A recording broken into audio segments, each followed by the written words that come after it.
Our next speaker, third speaker for this afternoon showcase is Geoff Andrew. In Malaysia, sometimes our clients always say, English is so funny. How do you pronounce his name? Geoff. Is it Geoff or Geoff? We have to tell them that it's Geoff Andrew.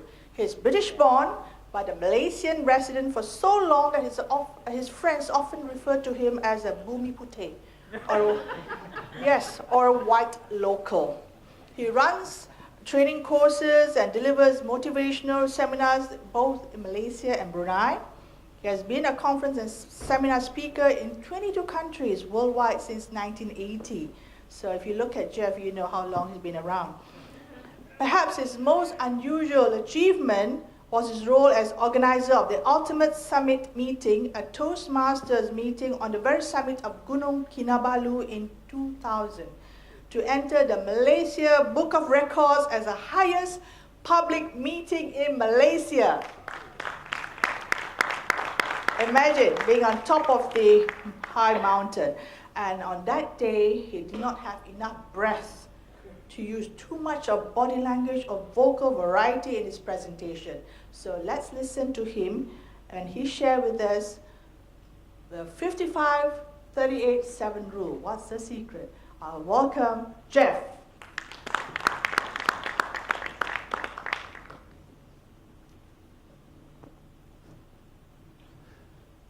Good afternoon, ladies and gentlemen. It's great to be here today. I'm sure we're all going to have a great afternoon. Is that right? Are we going to have a great afternoon? Turn the clock back 30 seconds. It's great to see you this afternoon. Are we going to have a great time this afternoon? That difference between looking bored, looking unhappy, looking dejected, and what's more, sounding unhappy and unenthusiastic and lacking in energy.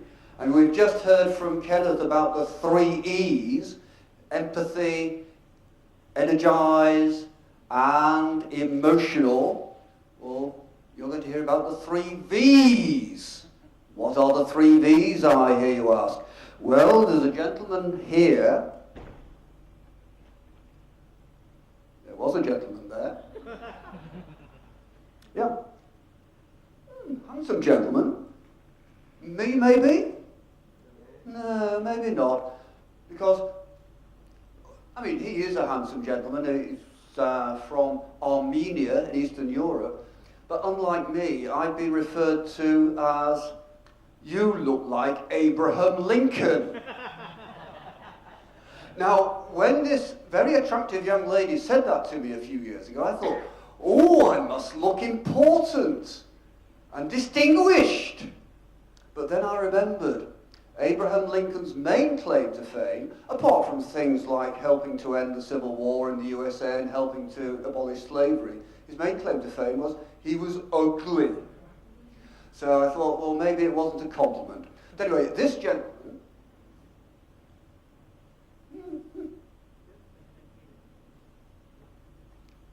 Where's the slide gone?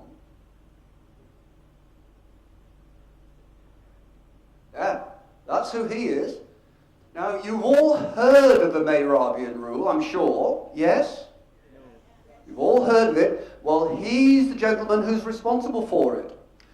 Albert Mehrabian, professor at UCLA, University College, Los Angeles in the States. He spent 10 years of his life coming up with the research which led to the 55-38-7 rule. In my view, and the view possibly of 1 or 2 of you in this room, the most misquoted research there has ever been in the history of public speaking and communication skills. Because I think, and maybe the reason a number of you are here today, is to find out what the real 55-38-7 rule was about. Now, we may think what Albert Mehrabian was talking about was this 55-38-7 rule, And he was referring to the way we use our various attributes, as I call them, the visuals, the body language, the gestures, the facial expressions, the smile, the eye contact. Those are the visuals. Then the vocals, not just the volume, loud or soft, but also the variety, the pitch, either up there or down there. And the pause and the pace. So all those important things about that V, the vocals. Thank you very much indeed. Okay. Just press down. Okay, thank you. Thanks, Jim. Thank you.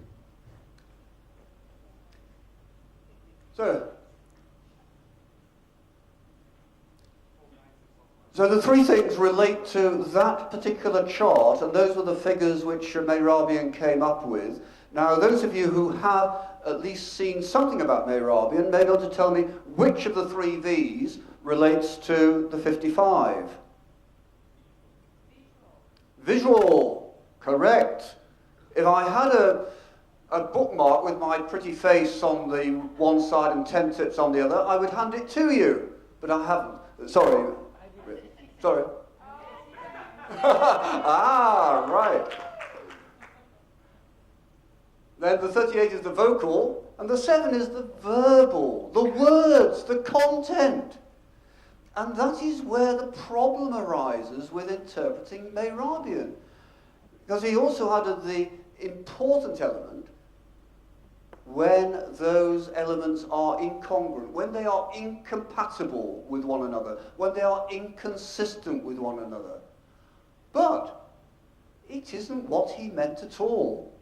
Because all of those things would have an impact on the audience, maybe a big audience like that or this, maybe in a business type setting, in a boardroom or a meeting room. But hopefully, we would never end up with this type of audience. No, I don't see anyone about to fall off to sleep. I haven't heard any snores. So we don't have that audience today, thank goodness. I appreciate that. But what did it really mean? Well, even Mehrabian himself feels extremely unhappy with the way his research, just to say, it took him 10 long years, and he is very unhappy about being misquoted. And he has been misquoted very, very widely.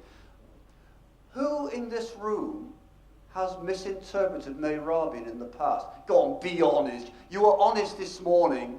You're being honest now. Well, at least two of you are being very honest. Oh, even Darren is admitting to it. Yeah. The rest of you have always known what Mehrabian was really on about. Or maybe after a very busy 1.5 days at MAPS, you don't have the energy to put up your hand. Maybe that's the thing. But Mehrabian had a far simpler, far more fundamental task in his mind, and that was he was testing out individual words and their impact on an individual. Let me give you one example of the various examples I could give you.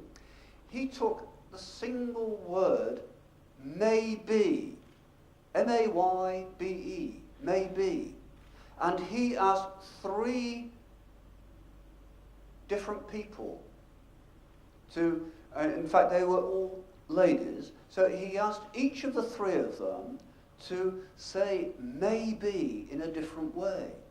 One was in a like, as though they were liking. So you can just imagine, well, I can't imagine, I'm not a woman, but maybe would be one way of saying the word maybe. Another would be maybe.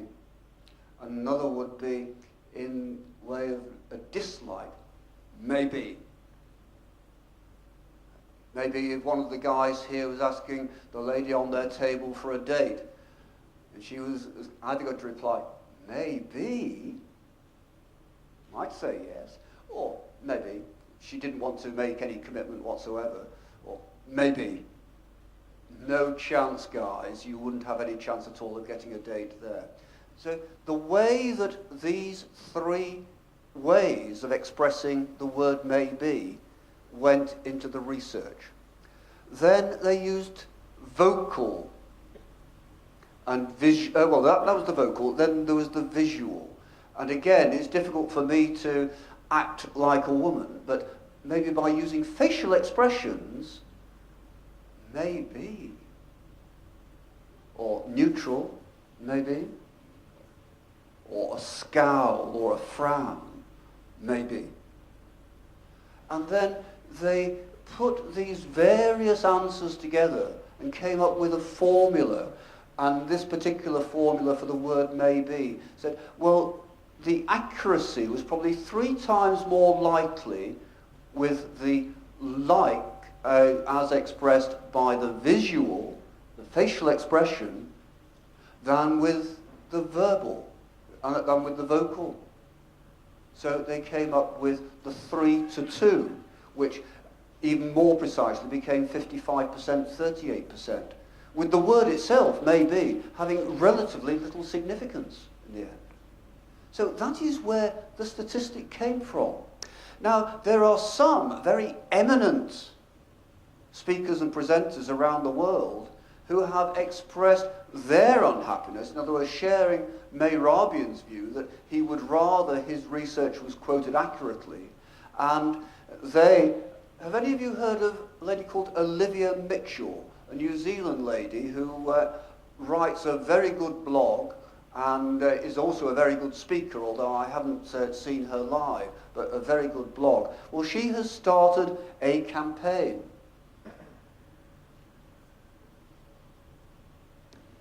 So I am urging you today to stop this Mehrabian myth. You can be the Malaysian chapter of Stop the Mehrabian Myth. Would you like to be part of that chapter? Yeah. I mean, there's no joining fee.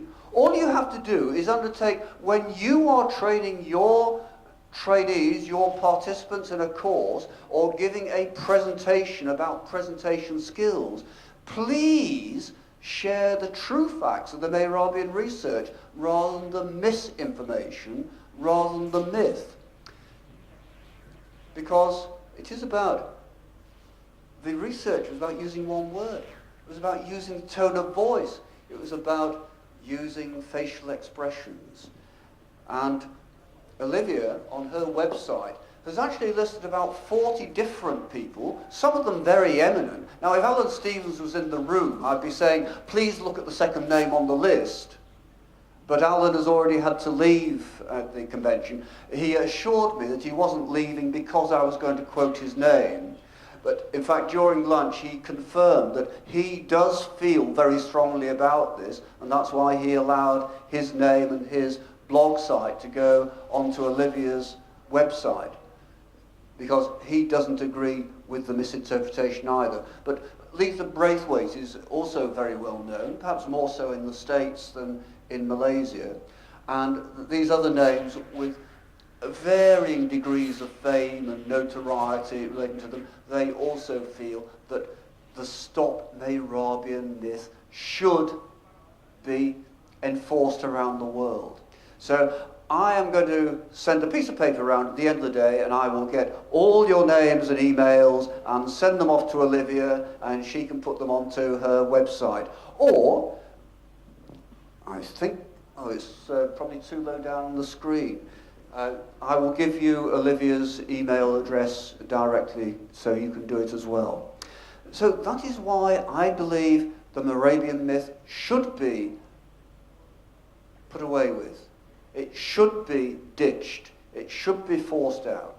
Because I know statistics as a famous British writer and former Prime Minister. Now, I'm not talking about Tony Blair or Gordon Brown. A long, long time ago. Benjamin Disraeli was the Prime Minister of England in the 1880s. And he said, there are 3 kinds of lie. Lies, damned lies, sorry for the swearing, and statistics. So he had nothing to do with statistics. He didn't approve of them at all. And he would not have approved of the way statistics are being used in relation to Mehrabian. But the other person, and I have to get my Scott Friedman quote in, because every other speaker has done so, because Scott Friedman said yesterday, 95% of statistics are made up on the spot. Well, I'm going to show you this particular statistic, 55-38-7, was not made up on the spot, but it should equally be thrown away, discarded, done away with completely. So when we are, as presenters, as trainers, talking about getting the balance right, please don't think that the words you use, the content you use, the 7%, is valid. It is not. Yes, the visuals are important, but whether it's 55% or 54% or some other figure is a different matter. So I would merely say, please get the right balance in your presentation in relation to your audience, so that you use a good variety of visuals. Not to quote someone earlier about if you see someone walking across the stage, you'll know who they've been listening to and watching previously. But some body language, good facial expressions, good eye contact is good. The precise percentage is up to you in relation to your audience. Similarly, the vocals should be varied with the volume. If you were doing a Martin Luther King job in this room, and I have a dream, the people on the front tables would be going like this, their eardrums would be shattered. Equally, if you were pretending to be Mahatma Gandhi and talking like this, in fact, you wouldn't be talking like this, you wouldn't have a mic.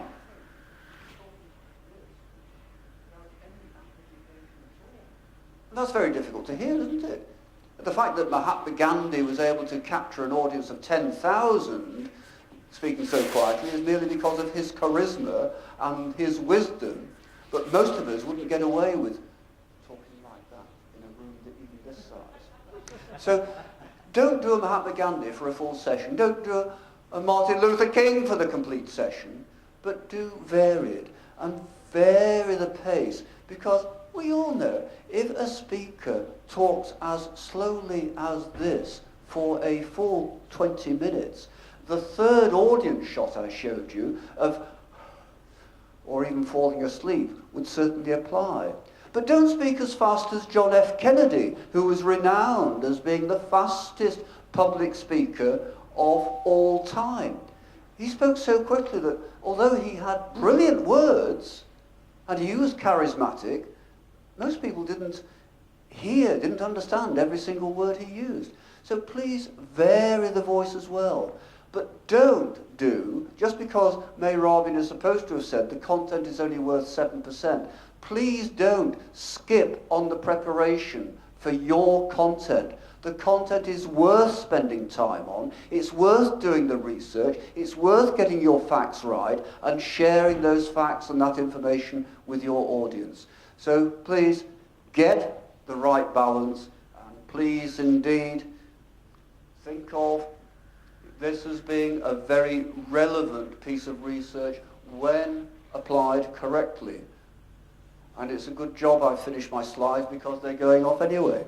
So I think we have 5 minutes for questions, don't we, MC? So not just one question, but we need to have 2 questions or 3 questions. So who has the first question? Anybody has a question for Geoff? Or it can be a comment. If you think you disagree with what I have said about Mehrabian, or if you disagree with Mehrabian himself, I will try to answer for him. Yeah? Try to. Yeah? First question or comment, please. Yes, please, Kristen. Yeah. You had mentioned Olivia Mitchell's blog, and I highly recommend her blog, and Lisa Braithwaite. Are there some other blogs that you think that professional speakers would really appreciate reading periodically? Well, I think so. Of the ones on that list, they were the 2 most famous speakers and presenters. But in terms of other people who aren't necessarily on that list of Olivia's because they haven't joined the Stop the Mehrabian Myth campaign, there's this guy in the States, I'm just trying to think of his name. I know he was the world champion of public speaking in year 2001. He has a great blog, which I read almost every day. Oh, Darren LaCroix, that's his name. So please use Darren's blog. It is great. So Darren and Lisa and Olivia are three of my favourites. Who else would like to add a favourite blog which they have read or that they do read regularly? I'm sure Putri can pass the microphone so you can share with us. Anybody? Yeah? Check out Kristen Arnold's. And then I would also say, not a blog, but a great book called Made to Stick by Chip and Dan Heath. Made to Stick. It's about why all these myths that go around the world are why the messages stick. Great book. Is it just in hard copy or is there an e-book version? I have the audio. I'm assuming there's an e-book version. Yeah. Okay, well please note Darren's advice. Kristin, as you're here to promote your site in person, please give us your website, your blog address. That one's called boringtobravo.com. But I would also recommend Andrew Dlugan's Yes. website. Yeah. He has a blog called 6 Minutes. Yeah. And I think that's an excellent one as well. Yeah, he's an either ex or current Toastmaster who relates a lot of his blogs to Toastmasters related material. So he gives advice, those of you who are Toastmasters in the room or who want to be Toastmasters, he goes through all the speech assignments in the basic communication manual in Toastmasters and gives good advice to fairly new speakers as to how to go about preparing a speech for that particular assignment. I do agree with Kristin, that is a very good site indeed. Okay, I think we've got time for one more question, haven't we? Mr. Manjit, do you want to say something? No. Thank you very much, but I wasn't here. Right. Okay. Well, I do know that we have a very good speaker who's raring to go now, someone that I sort of brought into Toastmasters 10 years ago because I helped to charter his Toastmasters Club, the Money and You Toastmasters Club. So I wouldn't like to take any of Gary's time away. So I will close. Thank you very much indeed. Terima kasih, Geoff. That was a very insightful presentation on the 3 V's. Don't you think so, ladies and gentlemen? A new perspective on the 3 V's. Right. On behalf of MAPS, once again, I'm giving to my own fellow colleague a memento for you, Geoff. Thank you so much. Thank you very much.